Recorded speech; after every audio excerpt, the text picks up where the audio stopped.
I am so thrilled to bring to you someone who I met recently that has just had such an impact on the way I think about and the way that I approach what we are doing and how we're going about doing it in this business. Her name is Deb Erickson. She is a neuro trainer, a business mindset expert, and the founder of ICAN Institute Inc., a company dedicated to helping direct sales and network marketing entrepreneurs around the world free themselves from the mental and emotional limiters that hold them back from success, shifting them into confident, inspired action, increased income, and sustainable business growth. I love how you have put these things together, Deb. So thank you. Thank you for bringing this to the world and sharing your gift with the world. Thank you so much for having me. I love teaming up with powerful women who are on a mission to have an impact, make a difference, and uplift humanity. So I am so excited to be here with the two of you. Wonderful. Hey, let's just start with a little bit about you. Let all the listeners know a little bit about you. How did you get to where you are today? How did you get to where you're developing in a completely different way in this mindset area? You know, my career really began as a teacher. So I graduated and went right into teaching and coaching. And my very first year of coaching, I was coaching a men's basketball team at a local small private college. And I came home one night and I did the math. I was like, how much am I making per hour when you include everything? And it was something, it was so silly. It was like 12 cents an hour. And it was, it was one of those things where I was like, okay, as much as I love basketball and I love teaching, it took me only a couple of years to realize I had no financial future there. And I was really caught because I'm a born teacher. I love teaching. But I was looking for something else. And I took a bunch of tests and they came back and said, hey, you'd be great in sales. So I thought, okay, good. So I entered the workplace, started working for Fortune 500 companies in sales, and I went right to the top. I immediately found success. And so I was traveling the country, teaching and training and managing for big companies. And then it didn't take me long to figure out I have no time freedom. And kind of the combination of all of that is how I stumbled into network marketing. And honestly, had no preconceived ideas and no conception. I just looked at it and it made sense to me. It's like, okay, it's a great business model. It's a brilliant business model, right? Because there's so many things I didn't have to worry about. I just had to show up and be me. And I fell in love and I thought, okay, this is where I really want to be. And my first company, again, went right to the top. And I have to tell you, I didn't really understand the concept because I was standing on stage holding my big check and I'm looking around and the stage is full of men, right? And they all have huge teams, huge organizations up there with them. And I thought, oh, I missed the whole point. This is a team sport. And then once I kind of got that, I was like, okay, I ran home and I started developing and building my team. And something interesting happened. I kind of moved myself back into Coach Erickson role. And what I noticed was the men on my team, they flew and the women kind of held back. And it reminded me of my early coaching experience where if I got in the girls' faces that were on my team, if I got in their face and come on, you can do it, kind of all those coaching strategies that we've all seen a million times before, I was reflecting back and I'm like, I remember that they kind of leaned back. And at the time I wasn't conscious enough to kind of pay attention to the fact that body language is always telling us kind of where energetically we are in relationship to other people. And so I found it curious and I realized my first company went under and I was like, well, I want to do this again. I want to jump in, but I also really wanted to get more education because I felt like I was missing something. There's a clue. And so I went back, started working on my master's. I first I started in business administration. It's like, okay, that's not it. So I leaped over to psychology, and I was so close to working on my dissertation. And I realized I don't really want to be a therapist, and that's when I found neuroscience. And when neuroscience showed up in my life, it was kind of like when network marketing showed up, right? It was like, oh, this makes sense, because how we are wired is everything. And if I can help people be empowered by choosing their wiring and rewiring their brain, well, there's no limit to where we can go. And that was really when I fell in love with network marketing. I went back into network marketing after I found neuroscience, and built a second company, built to the top again, this time with 10 legs. So I wasn't doing it alone, all women. And it was one of those moments, standing on stage again with 10 leaders, all in top leadership. It was one of those moments where I was like, okay, now I get it. Now I understand the power of leveraged income. I understand the power of what we do as leaders and coaches. And so that's kind of my network marketing background and story. I love that. Actually, being in network marketing is kind of like being a therapist. So, but people from the outside sort of don't get that. Why do you think more people are not successful in network marketing? What's fascinating to me is actually the numbers in network marketing are identical to most other industries. If you look at sales, like insurance sales, which is really where I started my sales career, it's about the same thing. 10% of salespeople who start in insurance sales make it past their first year, but only 2 or 3% make it long term. The same's true for real estate agents. Did you know that? I mean, the number of real estate agents that have their license and never sell a thing, it's off the chart. I mean, it's over 85%. And so when you look at almost every industry, what you see is that there are a vast majority of people who never really participate and play. And then there's the people who struggle, but kind of find a niche. And then there's the top 2 or 3%. So I think that the industry's gotten a bad rap in that we think that the failure rate is so high, but the truth is it pretty much matches success and failure rates in almost every single walk.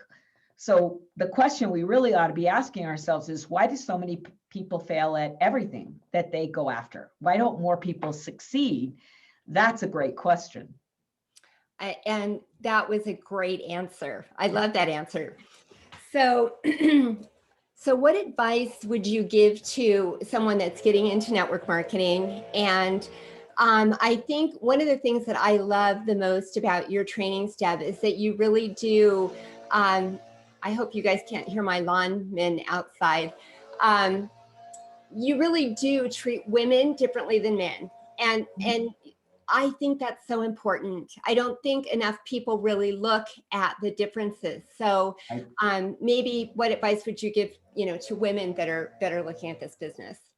Well, here's what I would say is there are a lot of men who want to tell you how to do this business, and they have great advice for most men and for women who are kind of playing, on that business scale, that more on the side that is much more masculine or male mindset modeled, right? Which is force and compete and win at all costs and survival of the fittest. It's kind of like, it's how men are wired. They don't take rejection personally at anywhere near the rate we do, right? They are driven towards strategy and results and systems. And so what happens is when men try to teach and coach women, they come from their perspective. But the truth is, women are wired more for community, for collaboration, for energy and focus and nurturing and uplifting. And we don't want to leave anybody behind. And we do take it personally. When I remember the first time my upline said, well, don't take it personal, but we're moving you. and I was like, well, there couldn't be anything more personal than messing with me in my business, right? It's like, of course it's personal. And so what I learned as I watched all of that is that let me just say this, if the system you're using, the training and the support, all that, if it's working for you, keep doing it. I'm not here to tell you it's wrong. What I'm here to say is if it's not meeting your needs, then your wiring, right, is probably set up a bit differently. And what we want to do is support you in helping you identify. But let me say this, feelings aren't wrong, right? Taking things personally, the concept is not wrong, but there is a positive, powerful way to take things personally. And then there's the way to take things personally that actually beats you up and creates blocks and limits. So a positive way would be when you have an experience in the world and you say, okay, that didn't feel good. I don't like the way that felt. Did I contribute in some way? Is there something I could do differently? Right? And how can I improve? And or was there absolutely, that was not about me and that was about someone else, and I'm going to keep doing what I'm doing. In other words, conscious awareness. But there's also this authenticness that women bring to the party that changes every single conversation. So I do think that women have to get resources and coaching and training and support from a source that matches their energy. It matches our mindset and our focus. Does that make sense? Absolutely. Yes. Mm-hmm. Yeah, that makes a lot of sense. I would love to know, and this may lean into, I mean, the one question I think if I were listening to this, I would want to know right away is, what is a neuro tool? Will you answer that? And along with that, will you talk a little bit about what, is there a single factor that you find is most important for people in achieving success here? So what's a neuro tool and what's a factor for success? So a neuro tool is simply a brain training technique, right, that alters something that in your reality that you don't like. So I'll give you an example. There are two great types of tools. One, it could be a recording. It could be using EFT tapping, right? It could be music-based, but a neuro tool, what it does is it creates a shift, a separation. It anchors things in, like a new pattern or a new belief. And so two types of tools. One of them is a tool that, bam, it shifts things right now. I'm feeling fear. I'm resisting. I really should be picking up my phone, but it feels like it weighs thousands of pounds, and I'm avoiding, and I'm distracting, and I'm procrastinating. I'm scrolling to avoid. In that moment, a neuro tool can help you stop. And I love visuals because remember, I'm a teacher. So what we do is we're gonna stop and introduce a sever of an old pathway, and then we're gonna be able to lean in and pivot to a new pathway.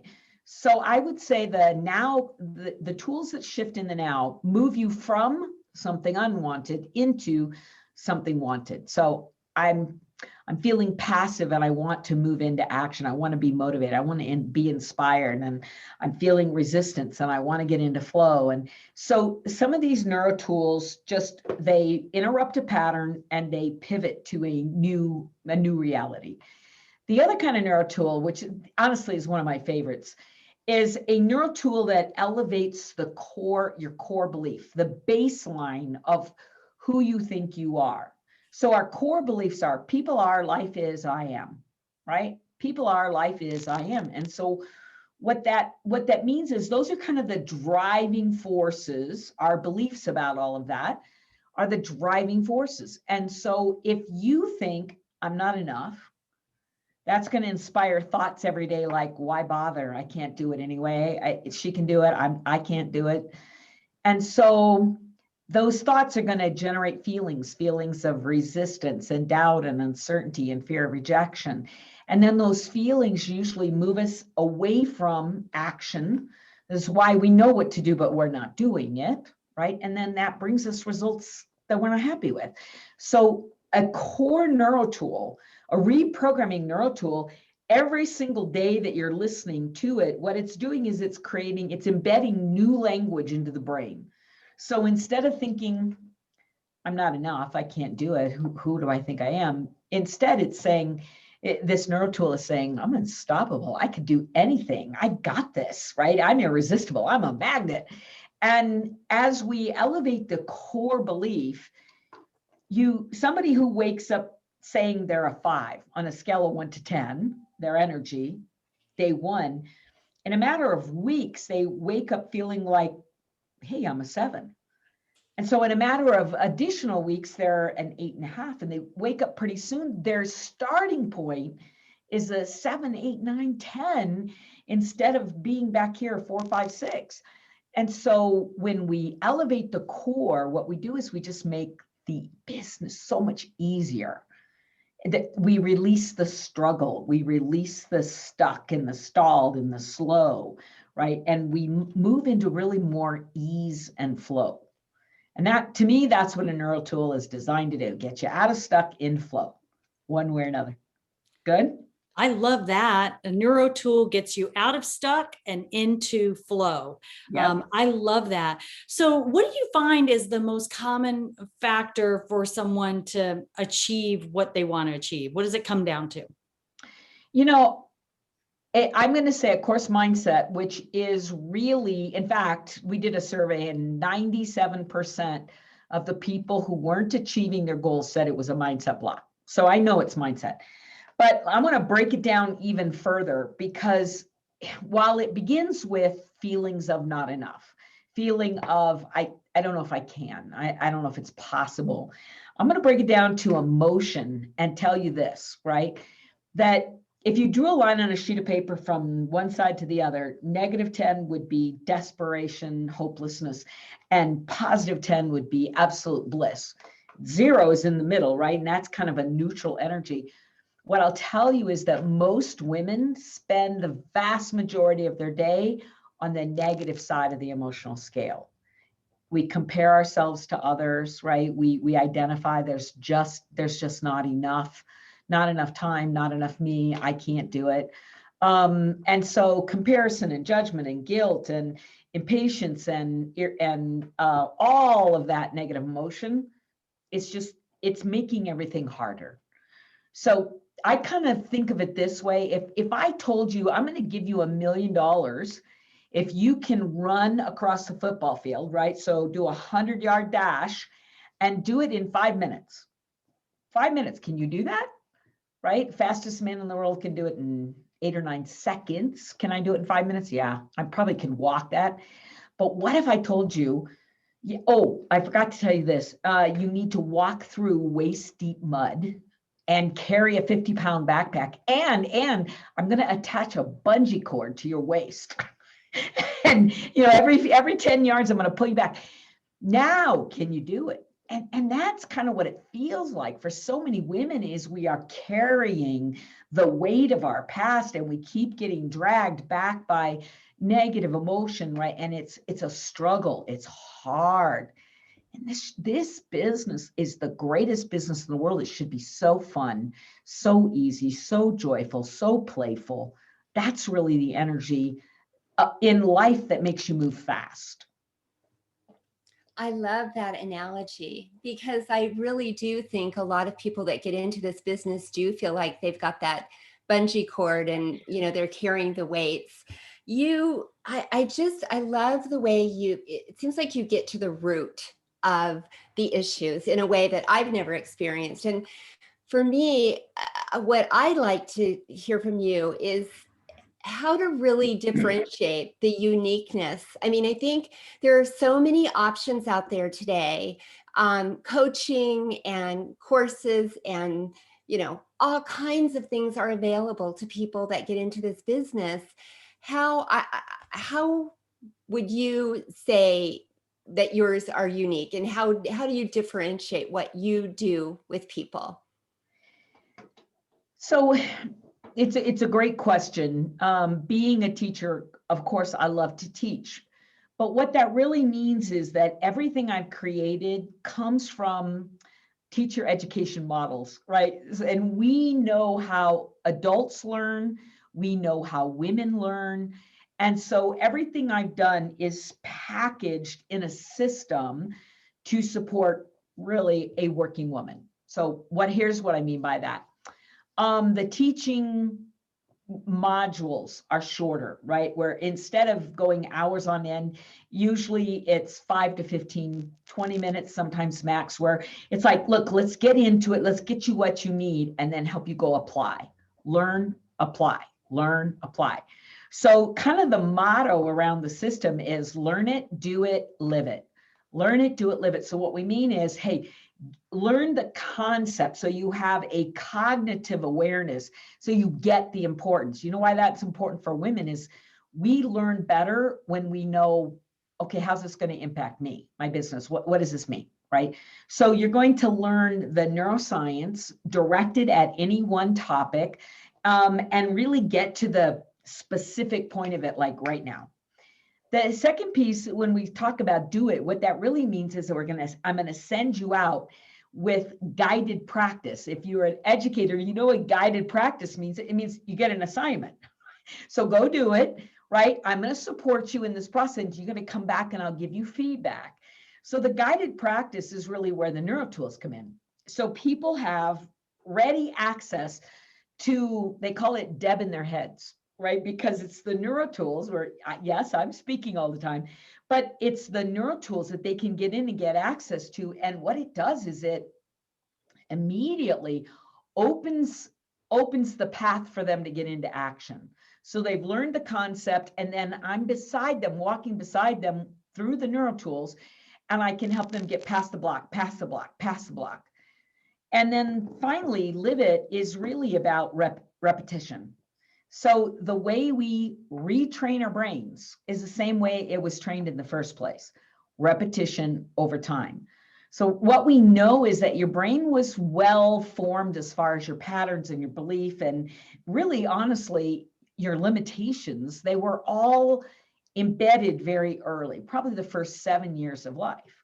And then your brain is wired to just repeat patterns. So you just keep repeating the limitations and finding new affirmations about why you really can't do something when it's nothing more than original core belief. That's all it is. So what I will tell you this, I used to sell my programs and my system to anyone and everyone. And I actually worked with a lot of realtors. And what I noticed was they weren't applying it on a regular basis.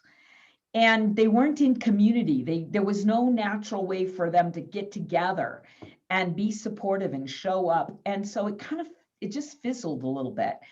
But the minute I started working more deeply with network marketers, what I discovered was that the journey of network marketing was the perfect marriage to the neurosystem, right? The neurotraining journey, because it's kind of like, hey, you've got to get out in the world and push yourself and become more. What do you need? You need a system to support you. So when the system's here, you take a step and then use your NeuroTools, and then take a step and then use your NeuroTools. And what happens is that it's kind of like it's an interlocking system. And so to me, that's how it's unique. It's not a bunch of rhetoric and theory. It doesn't demand that you must use only your conscious thinking mind to use willpower and discipline. It's the best combination I've ever seen of all of it. Let's reprogram your subconscious. Let's make conscious choices. Let me support you and help you apply this to the journey. And the beautiful thing about our industry is that while this is true, you can't out-earn your mindset. You cannot out-earn your self-esteem. You cannot out-recruit your current identity. The flip side of that is when you elevate all of those things, you can elevate your income as well. And so the marriage, I think, is a beautiful combination. I agree. So the purpose of our podcast is really to enlighten people that are looking at network marketing from the outside and maybe are skeptical and don't understand it. And we hope to bring clarity and help people really, just demystify it. What do you think is the biggest misconception that people have about this profession from reality? Right. Well, I think that the industry has gotten black eyes from a lot of people who, well, let me back up. The industry was originally women sharing products, doing what women do, network and talk and support and encourage. And then I think when more aggressive, assertive people saw there was money to be made, they flocked into our industry and brought with them some of the stuff that we get negatively dinged on, right? Which is that assertive energy that tries to twist arms and convince people and pressure, and the whole pyramid scheme, whether or not it's even a legitimate business. All of that got brought on by kind of get rich quick concepts. None of that has any validation and is anchored in our industry at all. The industry has always been about being able to share a product that changes lives and then offering those who want an opportunity to do more with it, to do the same thing. And so, the industry is really built on women who want to make a little bit extra to support in their households. I mean, that's kind of the background. That's always been the background, is to be able to find a way to work from home, share a product they love, and make a little extra. And then those who have more, they want more, the path is there, right? So what I see is that the beauty of the industry, in my mind, I will tell you the beauty of the industry is that you can get paid to become more. If you want to become more in the world, if you think you were born for more than you are experiencing right now, and you'd like to get paid on the journey of becoming, there's no place else you can do that. If you go get a job with an employer, which now we know is not quite as stable and guaranteed as everybody always thought it was, right? But if you go get a job as an employer, you just show up. You show up. You punch the clock, you show up. Sometimes it requires more time, more commitment, but you are there at the beck and call of someone else. This is all on you. So if you want more than you have to become more, right? You have to elevate. So personally, I feel like if you are considering the industry, I would find a company that has a consumable product that is revolutionary, right? That somebody cannot get over the counter anywhere else. So you have a commodity that is, people are going to need more of it all the time. They're going to fall in love with it. It's going to give them a real experience to change their lives. Find the right product, the right company, and you will never regret being in this industry, because as you engage in the journey, you're going to change. You're going to become, you're going to extend, you're going to expand, you're going to experience a world that you would never experience if you were just an employee. So to me, I think it's the greatest opportunity on the planet. I agree. I want to just add an extra question. Sorry, Laura, but I'm thinking, well, we've got Deb here. I was inspired because we were on a Clubhouse call this morning, and I just would like to get your take on this. Somebody was talking about how they're not doing the do. They're not, they're in it and they're just not doing what they know they need to do. And another coach came on that was really, I totally got the point that he was making, and it was a good point, but I just wonder, do you think this is a numbers game? Do you think it's about just, Right. No, here's what I this is one of my challenges always with a male mindset, which is simply this: it's just numbers, right? Just do more, just do more. So let me ask you a question, right? If you have one arm tied behind your back and you need to swim from one end of the pool to the other, and someone says, just paddle faster, is that going to get you where you want to go? And the answer is no. You're going to end up going in circles because you're missing one of the critical components, right? Two arms. And so here's the thing: numbers are important. That's one arm, right? That's the math. There is a math of the business. And if you want to scale, any marketer will tell you the math is important. You have to know it, and you have to know how and when to scale, which it means pour more in. But you know what? You only scale when everything else is in balance. And the most important thing that has to be in balance is you and your mindset. So if I think I can't do it, I'm not enough, I'm not good enough, nobody's going to say yes to me, and I just invite more people, all I do is dig a bigger hole. But when I deal with this first and I say, I know who I am, I know why I'm here, I get it, right? And I elevate my mindset and I elevate my own personal skill set, then and only then do I say, great, now let's add more.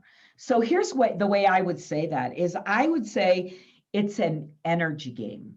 This is not a numbers game, it's an energy game. And the pieces of the puzzle that belong to energy, yes, numbers belong there, but so does my energetic focus and intention and belief and confidence and all of those other pieces. So no, I do not agree, but I do know that many men come from that understanding and it works for them. And if it works for them, more power to them. But you and I are here to serve the masses. We're here to serve everybody. And so my message is, pay attention to numbers. Numbers matter, but make sure that you're in alignment first, and then pour on the gas, and then do more. Yay. Thank you so much. Very good, Deb. Well, thank you. One of the fun things that we like to ask as we begin towards wrapping up our time today is just share with everybody, what's something that's making your life easier? What are you loving these days? Maybe it's a gadget, maybe it's a tool or a book or a website, or I don't know. What's making your life easier that you love? You know what I have to say right now, and I wouldn't have said this 6 weeks ago, but Clubhouse is my favorite thing now, right? And I'll tell you why. I think that through this year, all of the COVID, all of the distancing, all of the separation, I even though I'm on Zoom all the time, and I am on Zoom all the time, I didn't realize that I was lonely. I didn't realize that I missed just networking and connecting and all the things we used to do to just be connected with people.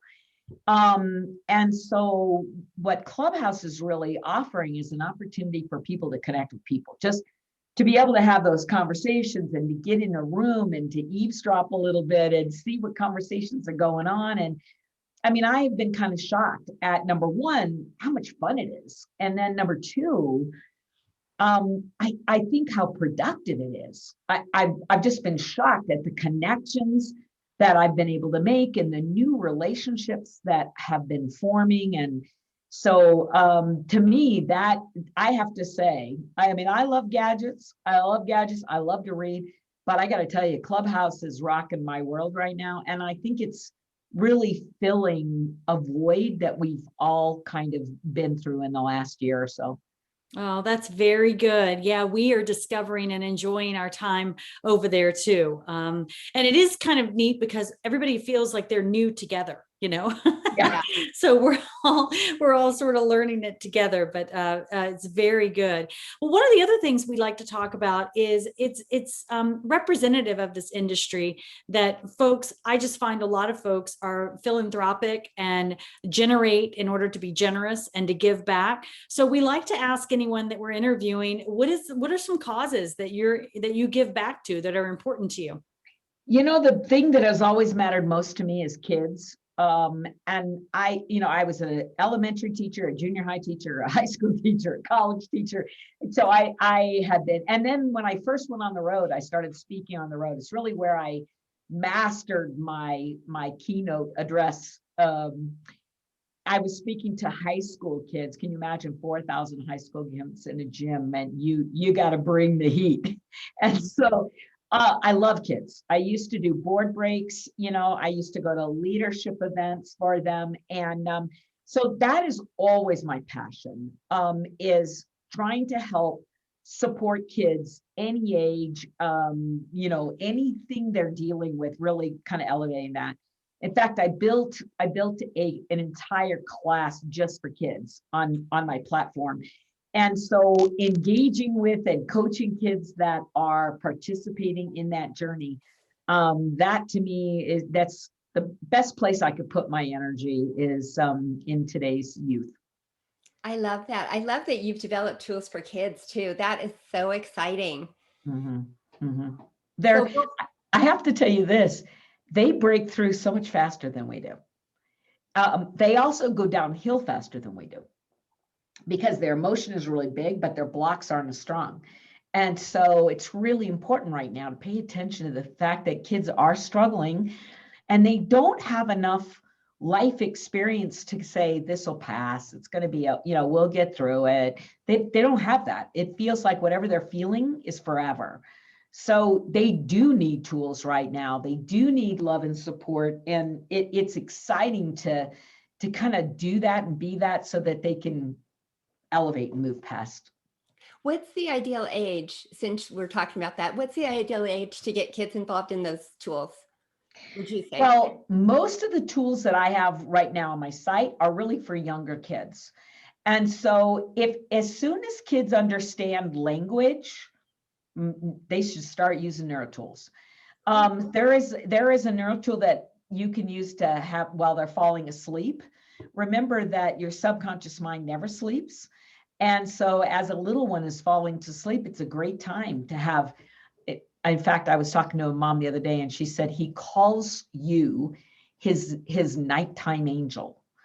Because it's this voice, right, that comes out of the dark that says, you're amazing, you're unstoppable, you can do anything, and I don't think they're ever too young for those messages to be, the core message of their upbringing. Remember, first 7 years of life. So I don't think it's ever too young. Cool. Well, I'm getting my grandkids on those. Yeah. Absolutely. Thank you so much. We're going to post the information about how to get a hold of you and how to find out more. I love that you have free resources that people can actually try the NeuroTools and experience you. You are so generous with that. So we'll post those and just, I'm so grateful for your time. Absolutely. Yes. Thank you so much. You're welcome, Laura. You guys, I do want you guys to know this. I think the work that you all are doing is so critical in the world. It is so powerful. It is so impactful. I don't know if you guys heard the other day, people were talking about the podcast and Flip Flop CEO, the book, and on Clubhouse. It was fun. It was really fun to hear your names come up. But I kept thinking, are they hearing this? Because I think when we spend our lives pouring in and uplifting others, it's kind of nice to just take a breath and know that people appreciate you. And I want you guys to know that I totally appreciate the work you do and how you are uplifting and elevating the industry. You guys are angels. Thank you. We feel Thank the you same so way much. about you. Yeah, thank you so much for sharing that. We do feel the same way about you, and we look forward to running into you over on Clubhouse as well. In fact, I'm going to say we do a Clubhouse room every Tuesday at noon. Do you have a standing room, Deb, that you're doing on a regular basis? I do on Tuesdays at 10:30 Mountain. Okay. I do kind of like everything mindset. So, today we were talking about sponsoring up-level your sponsoring mindset. But yes, every single week, Tuesday, 10:30 Mountain Time. We Got need it. to change our time. We're I know confused it with may Deb. make us change our Yeah. time because Yeah. we would like to catch that as well. So Exactly. very good. Thank you so much, Deb. Thank you. And we'll put all of the links in the show notes, the ICANinstitute.com. I love the free resources and what you provide. So thank you so much for spending time with us today. Thank you. Thank you.